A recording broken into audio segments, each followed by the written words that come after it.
avant toute la visualisation et la projection de la vidéo que ça m'a donné.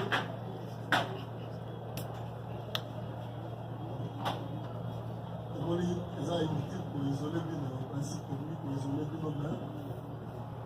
Dans une institution avancée, depuis le cabinet, c'est pas mal tel que vous avez. Et bien, la colonel, que ça dans le colonel, la salle, toujours bien. Le jour où il y a un incident, il y a un round. Est-ce que comment qui sur le terrain? Effectivement. La Komaki. Comment qui va errer? Disons après 8 heures. Après 8 heures. Comment il va quitter dans la situation où ils ont s'est passé comment? Comme bureau de l'Union sur la zone à source nangande ya ibisanga ke mon collègue nazana bureau atenga mon collègue na victoire Masasi ils ont été exposés informés na ABC jusque là na ABC pusana oyo bisanga ye likamoni ni eza koleka kuna quelques minutes après voilà bureau zawapi na base état-major parce que sont la carte à base logistique centrale. Et puis après mon colonel, ça ne va pas. Mais ça c'est Zobeta Awa la victoire. Les alocaux là, les Kamomo que les alliés na Roban. Mais ceux qui ont commis, les causes à la bien pour Yomoko s'enquérir dans la situation. C'est ce qui fait. Connaissant les terrains, je vais prendre une moto. Je ne peux pas être je prends une moto. C'est une moto. En tenue civile et en tenue civile. Celle ou bien aux actions, garde corps ou bien dans une moto, juste une moto à Zaïko conduire. Oui. Oui, on a commis le corps de Saint-Garoban, on a commis la ciment. Il y a Roban. Effectivement, la commission au terrain, il y avait des tirs nourris d'une façon directe aux champs et champs de bataille. Alors, à la Sérénga, ils allaient à niveau à Roban. Alors, on a posé mon panzi à Roban, jusqu'à ce qu'on a accédé. Ce qui est dans l'avenir, mon panzi, on est à Maki. À partir de Oyawana, il y a remarqué que la besoin de patrouille. Bon, il y a task force parce que la paix n'a patrouille dans le monde. Alors, suite à cet événement, il y a un convergent qui est parti là-bas sur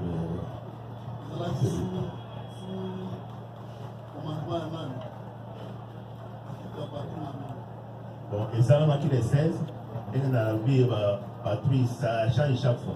Il n'y a pas toujours.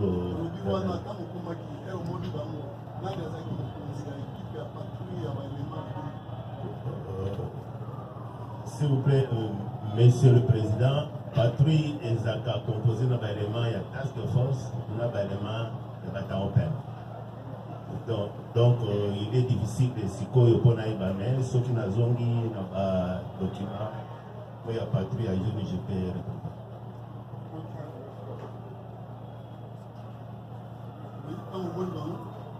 Oui, et finalement, unité Bazaki Libanda Wana, et on a remarqué qu'aucune unité n'osait entrer.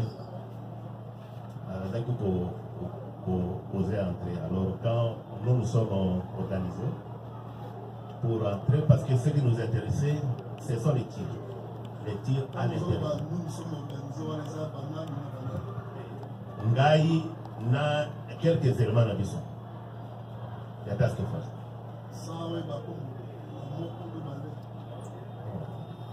C'est ce qu'on va passer derrière.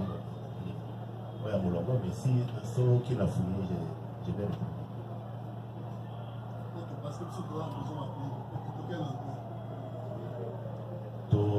s'organiser comme il y avait des tirs. Hypothèse de l'ango, et au IP, il y a braquage dans la banque, mais les tirs viennent de l'intérieur. C'est l'hypothèse de travail. Donc, bien sûr, il y avait aussi des tirs à l'extérieur, mais ce qui nous intéressait plus, ce sont les tirs qui sont à l'intérieur. Alors, quand on s'est organisé, les unités amis au Bazaki, Pembenika, ils nous ont vu en train de nous organiser.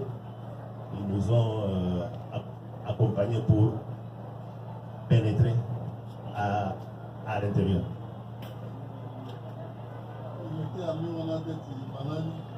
y avait la police.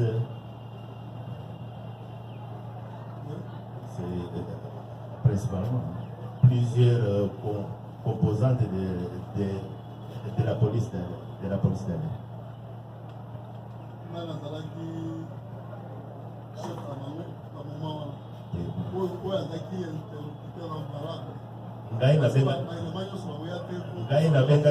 Ngai nabengaki bango te. Et d'ailleurs, à mon niveau, je n'ai pas encore travaillé na bango.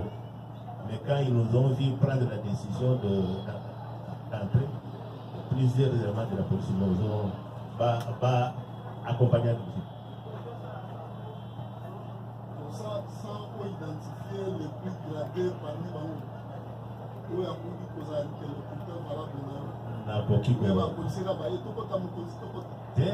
Bango basengi bisote. Biso tango tozu initiative comme bâtir tozana hypothèse que bâtir les ana nakati. Alors nous sommes organisés pour entrer. Et quand nous par rapport à l'unité d'ailleurs, on a les acquis les plus gradés. Et on a mis dans une initiative de côté. L'élément, il y a les acquis qui ont commandant l'unité d'ailleurs ensemble pour faire tout. Monsieur le Président, à travers ma fonction, j'essaie d'éclairage. Quand nos unités, mes unités, mon unité se présente à un endroit, je dois être en mesure de récolter les éléments essentiels d'information et transmettre. C'est votre limite. Comme nous avons censé récolter, nous avons une initiative. D'abord, on a les acquis les plus gradés. Nous avons une initiative. Le commandant me suspect à une unité d'ailleurs. Pas d'ailleurs, aux Alakinaï, la Basoda, la Bible, qui ont une décision.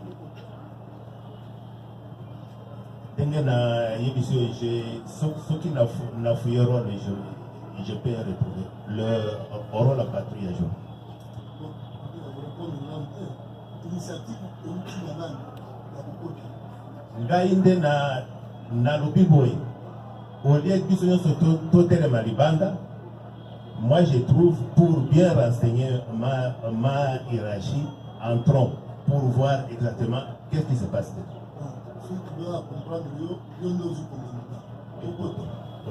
D'autant plus que c'est moi le plus gradé. C'est comme beaucoup dit dans les amis. Pourquoi tu parles l'entrée principale? Je crois que tout vise au loin. Oui. Pourquoi tu as à peu près combien d'éléments? Non, je crois si ça peut être plus, c'est plus ou moins une section. Section 10 personnes, 9 à 10 personnes. Je dirais même une section moins. Non, les manions sont 9 à 10 personnes dans un task force, c'est ça, dans un premier temps. Tant que vous êtes dans une initiative, il y a quoi les unités amies, bah, il y a paix. Vous continuez à un même moment. Simultanément, oui. Nous allons là, 9 à 10 mois. Vous continuez, porte principale.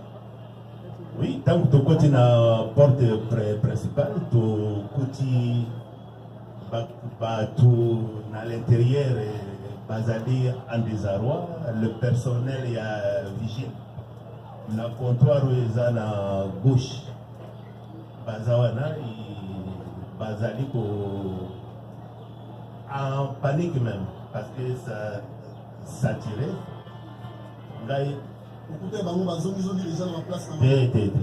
Ils étaient debout. Pendant qu'ils debout, de mutuna et le na Timbango, les années. Après, ils s'en gagnent. Ah, mon consultant, aux hommes awa, les alliés, attaquer Bisso. Les alliés, moi, si mon corps à la noire, là, mon bali, mon sous, ça s'allie, nous autres, pembe. Quand on a eu ces premiers éléments-là, alors notre plus grand souci était d'abord de maîtriser le tir. Qui tirait? Quand on continue la carte, on tire les aïe la carte, ou bien on tire les aïe banda. Mais c'est. Parce qu'on a déjà la carte, on tire au manège ou au kawapi. Le banda ou bien la carte. L'essentiel des tirs est Zaki Banda. Mais à un certain moment, nous avons attendu quelques coups à quatre. C'est à ce moment-là, dans le bâtiment sur Akoti, le premier travail était de maîtriser ces gens-là, parce que nous avons supposé que ceux qui tirent à l'intérieur, ce sont eux. Maîtriser tant que tu bandis Kolokanakati, à un certain moment, tu vas inscrire. Yeyo Azaliao. Monsieur le Président, c'est une masse de militaires à l'intérêt de la banque. Il est juste difficile de savoir. Azawapi.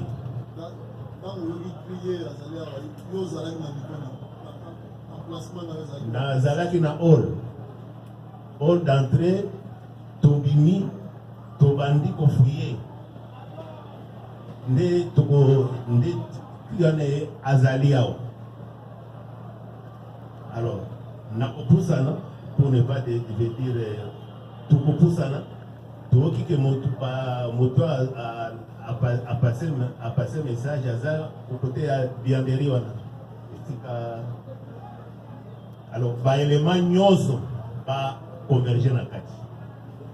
Parce qu'on supposait qu'Azana Arme, dans l'état de faiblesse où il est, il peut faire une chose de façon instantanée. L'élément ébélé va se converger dans la carte. Nde Sani. En ce moment, on a dit que Bobi Misayao.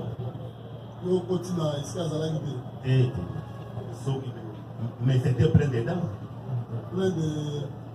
Des éléments. Des éléments qui sont entrés à l'intérieur. Oui, il faut. La police. Oui. Je n'ai jamais travaillé ensemble à la police. Moi, la police, que je connaissais la police, c'est la TENI. La TENI. Est-ce que l'élément PEM peut bazaraki? L'élément PEM. Quelques-uns étaient avec nous, mais à l'intérieur de Bianderi, c'est que moi j'ai plus remarqué à ce moment-là, c'était les éléments de la police. Il n'est pas exclu, bien sûr. Au niveau du Misaïe? Bobi Misaya, parce que j'avais dans ma tête que Azali armé est mis en position de faiblesse, il peut réagir autrement. La poussani na entrée wana. Na gante par exemple Bobi Misaya. Et comme ça tardait na poussani, Ça tardait pourquoi? Parce que vous avez juste exprimé moi. Monsieur le Président, je vous dis que le monde, une bonne partie des policiers s'est rué dans cet enclos-là. À peu près combien?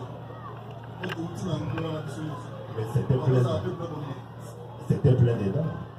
Quand vous dites plein dedans, propose notre effectif au moins à combien? Une bonne vingtaine et trentaine. Les policiers. En majorité, ce que je peux dire en majorité, je n'exclus pas qu'il y ait une possibilité que mais ce qui était visible d'emblée, c'était les éléments de la police. Bon, et comme ça tardait, la poussani quand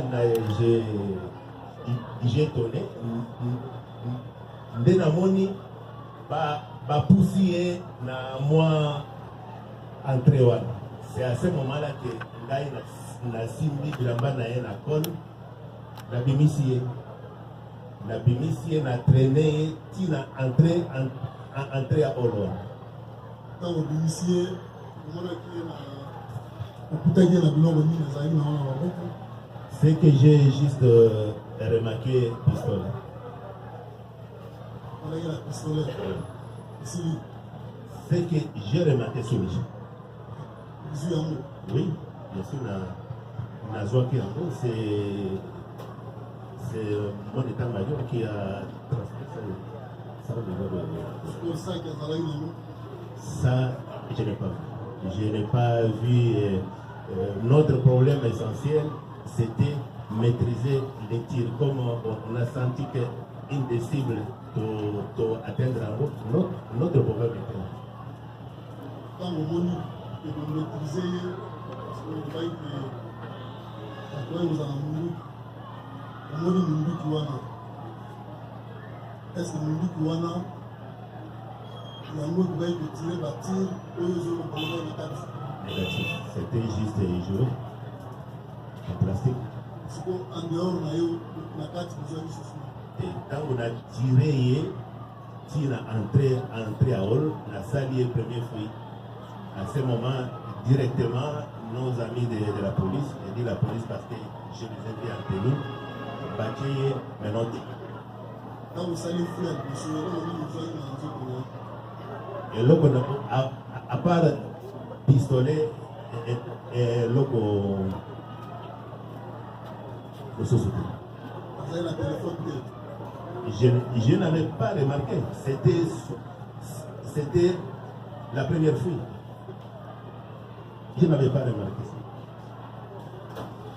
Le pays, le colonel, le plus gradé, la task force. Comment nous travaillons dans la carte, mais il y a un élément dans le trait qui va dans le sens de la bataille, la policier, et surtout que vous voyez que vous pouvez passer dans le but à Zobé. Tout équipé, tout le qui va se ruer, ce n'était pas sur ordre. Il y avait que les éléments se sont rués. Les autres, Azalagi inoffensif.